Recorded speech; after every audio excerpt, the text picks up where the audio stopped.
શિહોર તાલુકાના બોરડી ગામે આગની ઘટના બનવા પામી. બોરડી ગામે વેલજીભાઈ રૂખડભાઈ વાઘાણીની વાડીમાં લાગી આગ.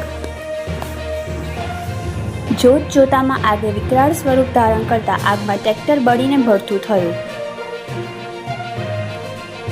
ભેંસોનું નિરણ પણ બળીને ભસ્મ થયું. આગની ઘટનામાં 2 ભેંસો પણ ગંભીર રીતે દાઝી.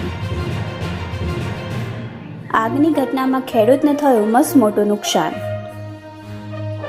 Reporter Vikramsinh Gohil, Yashvi Gujarat news, Sihor.